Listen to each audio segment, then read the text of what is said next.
Garde nationale, une rupture collective de jeunes pour la cohésion et l'unité des forces de défense et de sécurité. Dans le cadre des actions de renforcement de la cohésion et de l'unité dans un esprit de fraternité, la place d'armes du camp de garde a abrité la cérémonie de rupture collective de jeunes de la Garde nationale le jeudi 13 avril 2023. Placé sous la présidence du ministre de la Défense et des anciens combattants, le colonel Sadio Camara, et du ministre de la Sécurité et de la Protection civile, le général de brigade Mohamedoun Ould Daoud, cette cérémonie symbolique a enregistré la présence du chef d'état-major général des armées, du chef d'état-major de l'armée de l'air, des directeurs et chefs des services centraux des forces armées et de sécurité. Pour l'hôte de cette rencontre fraternelle et amicale, le colonel Famouké Camara, chef d'état-major de la Garde nationale, ce partage de repas est le meilleur signe de l'attente et de la fraternité, comme jadis dans nos familles.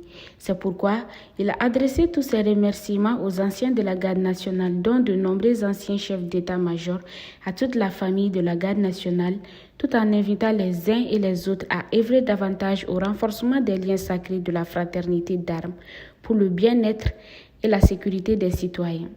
La rupture de jeûne est une tradition de nos traditions les plus sacrées qui nous réunit dans un moment solennel sans aucune distinction de religion, car son objectif primordial est de partager et de renforcer nos relations humaines dans la quête de la réussite de nos missions. Et ça a été fait vraiment avec l'ensemble de nos collaborateurs, et particulièrement le service social de la Garde nationale et les femmes de garde. Et vraiment, c'est ce qui nous a amené à continuer cette tradition parce que, comme vous avez pu le constater, c'est une occasion vraiment de mettre les gens ensemble, voilà, de fêter quand même, si je peux dire un peu, le Ramadan, bien que ce n'est pas encore la fête. Mais voilà, le fait d'être là, vous avez pu constater la joie que les uns et les autres ont pu avoir. Et il n'y avait pas de question forcément de musulmans, il y avait des chrétiens et voilà, il y avait même des kouloualis, si je peux dire ainsi. Exactement. Et au-delà des frères d'armes aussi, ça renforce vraiment cette solidarité, cette confiance avec les civils.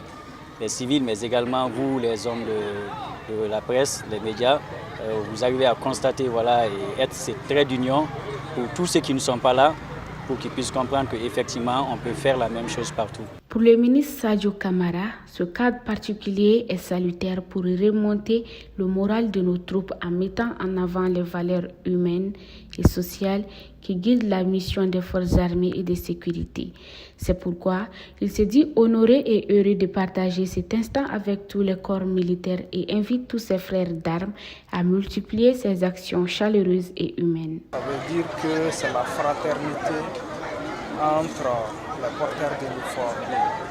Aujourd'hui, on ne peut pas faire la différence entre le garde et le policier ou les gendarmes ou les civils. Tout le monde est là. Donc c'est des initiatives à encourager qui participent au raffermissement de la cohésion au niveau des forces de défense et de sécurité. Aujourd'hui, le Mali traverse l'un des moments les plus difficiles de son histoire. Et ce n'est pas seulement avec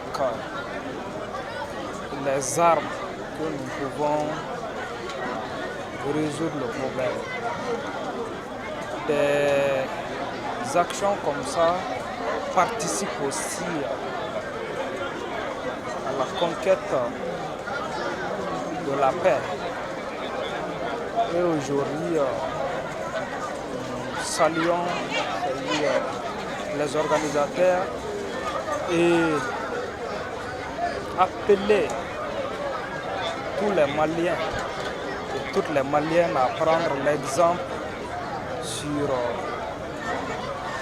la Garde nationale, sur les forces de défense et de sécurité qui arrivent à rassembler tout le monde. La prière du Maghrib dirigée par l'imam du camp des gardes et le repas collectif ont mis fin à la cérémonie dans la joie et la satisfaction de tous.